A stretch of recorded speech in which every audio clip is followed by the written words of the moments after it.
Hello, all you wonderful people out there, and welcome back to my Media Museum. Today, we're going to be looking at my most recent 45 RPM records purchases. And as you can see from the receipt here, June 10th, 2023, I was just out buying these. So, starting off, I got a promo for radio station use only of Carly Simon, Nobody Does It Better, from the James Bond theme song. And on the B side of that is the mono version. And anybody who's been watching these 45 videos knows the use of a mono version was for AM radio stations predominantly. So there you've got the mono version of Nobody Does It Better. That could be a very good, interesting listen. So, also, while I was at it, I went ahead and picked up this copy, Nobody Does It Better, the commercial release, not the radio station version, the one that you would have went down to the store and bought. And on the B side of that, we got a song called After the Storm. And it's clearly marked B and A, so you know which was which. Moving on, we're back to another promo 45. Dr. Hook, only 16, something that probably wouldn't be accepted today on the radio. She was only 16, and he was too young to know. 1975, you could get away with that. Anyways, on the back side of that promo is the mono version. Again, I really like getting these promo copies with the mono versions. It's nice to have the stereo version and a mono version and sit down and listen, see if you can hear a difference. Sometimes you can. And this one I absolutely had to buy because I'm a big Uriah Heep fan back in the day. I know they never had, great albums, kind of like Styx and a few other bands, Supertramp. They had great songs, but not necessarily great albums. Magician's Birthday being an exception to that. But anyways, a Uriah Heep 45. I don't think I'd came across one before. I might have one of Easy Living, I think, somewhere.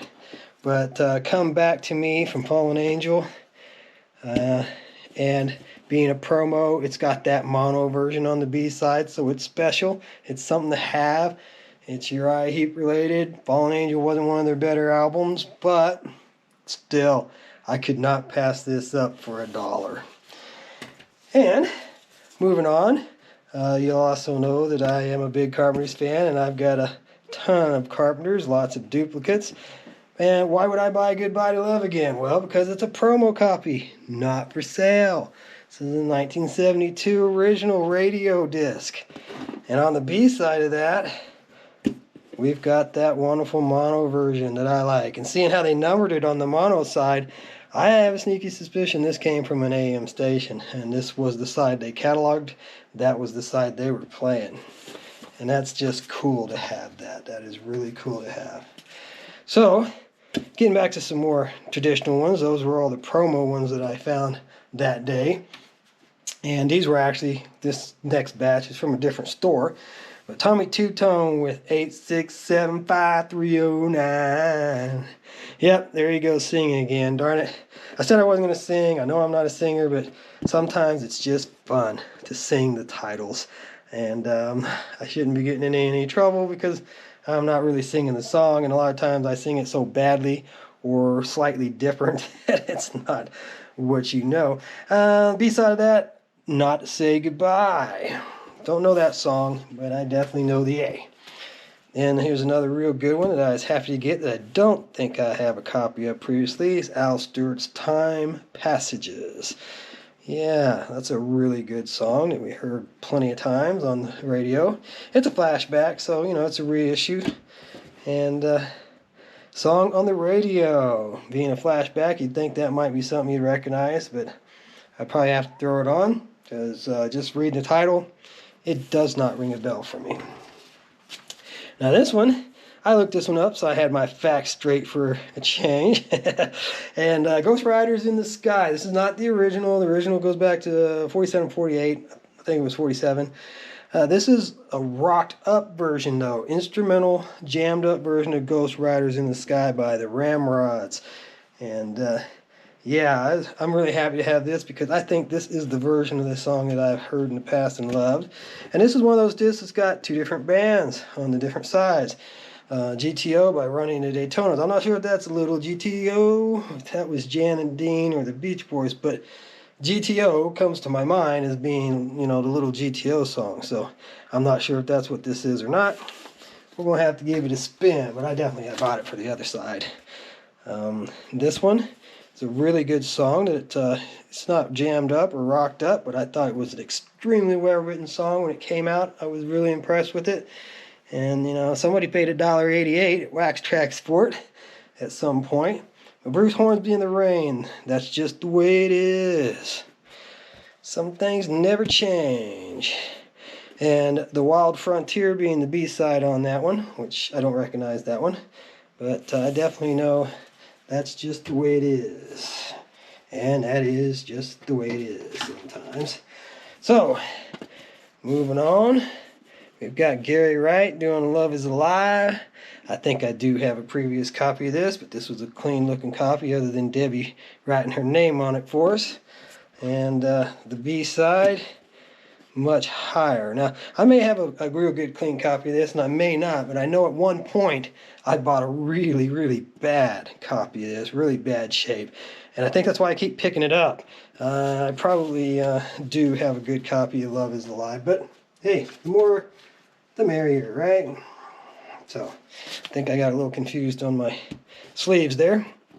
So, we've got Daryl Hall and John Oates doing Rich Girl, and She's Gone Too Far. I used to sing this Bitch Girl, but I'm sure I'm not the only one that did. And the B-side of that is London Luck and Love. Don't know that one, but I like Rich Girl enough that I wanted to have it. And this one, I've got lots of copies of this one. Not really sure why I picked this one up, because after looking at it again today, it's not in perfect shape, though it's in good shape. But Atlanta Rhythm Section doing Imaginary Lover.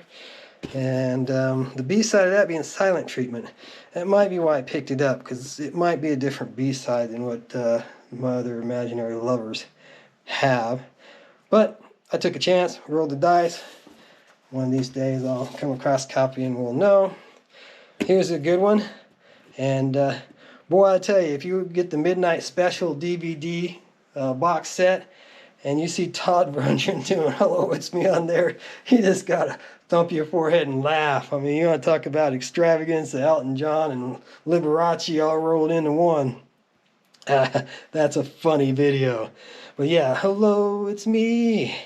Was a good song, and I liked it, and I never saw him or saw a video back in the day, so my opinion of the song wasn't tainted by the visuals. And here we got Cold Morning Light on the B-side, which is not a song I know. Here we go, and I haven't really been showing you any sleeves, but I don't think I've really come across anything special yet. And we got Alice Cooper doing Only Women Bleed. Yeah. I Never Cry, we ran across in the last box or two, possibly even of the 45s I was going through. But I don't think I had Only Women Bleed. And I Never Cry and Only Women Bleed were two of his best ballads, I thought. So I wanted to have it.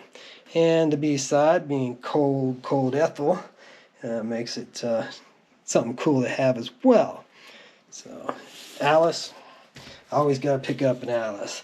And then here's a Guess Who that, again, I know I've got American Woman on a Guess Who 45, but and this is a gold standard label, so it's a reissue. It's not the original.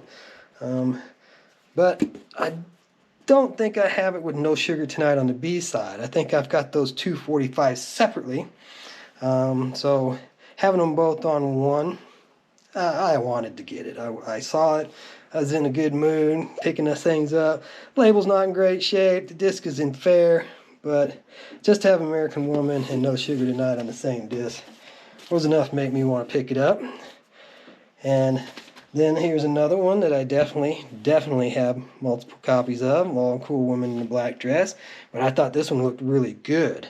And one copy in particular that I do own, I know, came from my mother. It was an original that my mother bought back in the day when the song came out, and it was in bad shape. I think it had been played with a worn needle and played to death at that. So this is another one like the one we talked about previously in this video, where I just keep buying it. I just keep picking it up, looking for that perfect copy, and I probably already have one. But look what we've got being on the B-side. I don't remember that being on the B-side, but not really sure. So I'm going to probably just throw one more in here, and then we'll cut to a second episode, because it's probably going to take 3 to get through all these.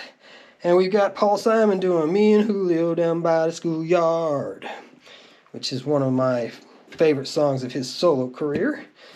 And it's just a fun song. It's a fun song to sing. And the B-side of that being Congratulations, which is not something I recognize right off. So there you have it. Part 1 of my most recent 45 purchases.